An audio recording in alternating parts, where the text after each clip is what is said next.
എല്ലാവർക്കും നമസ്കാരം. ഞാൻ ഷാഹിന നിസ.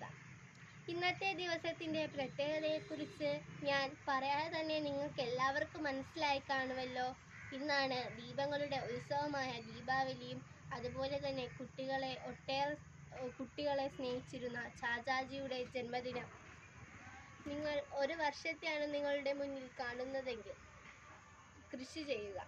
നിങ്ങൾ 10 വർഷത്തെയാണ് നിങ്ങളുടെ മുന്നിൽ കാണുന്നതെങ്കിൽ വൃക്ഷത്തൈ നടുക.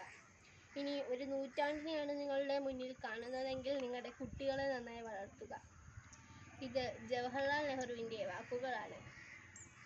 കുട്ടികളെ ഏറെ സ്നേഹിച്ചിരുന്ന പണ്ഡിറ്റ് ജവഹർലാൽ നെഹ്റു 1889 നവംബർ 14-ന് മോത്തിലാൽ നെഹ്റുവിൻ്റെയും സ്വരൂപ റാണിയുടെയും മകനായി ഉത്തർപ്രദേശിലെ അലഹബാദിൽ ആനന്ദ് ഭവനിൽ ജനിച്ചു.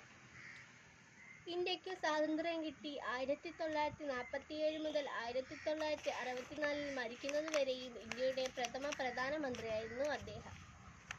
അദ്ദേഹത്തിൻ്റെ പുസ്തകമായ ഇന്ത്യയെ കണ്ടെത്തൽ ഇന്ത്യക്കാർക്ക് വളരെ പ്രചോദനമായിരുന്നു. കുട്ടികളുടെ അവകാശം, പരിചരണം, വിദ്യാഭ്യാസം എന്നിവയെക്കുറിച്ചുള്ള അവബോധം വർദ്ധിപ്പിക്കുന്നതിനാണ് ഇന്ത്യയിൽ കുട്ടികളുടെ ദിനം ആഘോഷിക്കുന്നത്.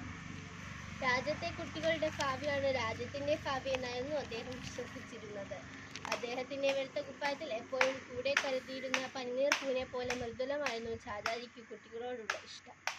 All India institute of medical science, the Indian institute of management, the national institute of technology എന്നിവയുടെ രൂപീകരണത്തിൽ പ്രധാന പങ്ക് വഹിച്ച ആൾ കൂടിയായിരുന്നു നമ്മുടെ ജവഹർലാൽ നെഹ്റു.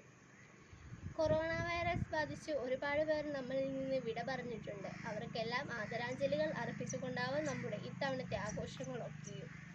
എല്ലാവർക്കും എൻ്റെ ഹൃദയം നിറഞ്ഞ ശിശുദിനാശംസകൾ. നന്ദി, നമസ്കാരം.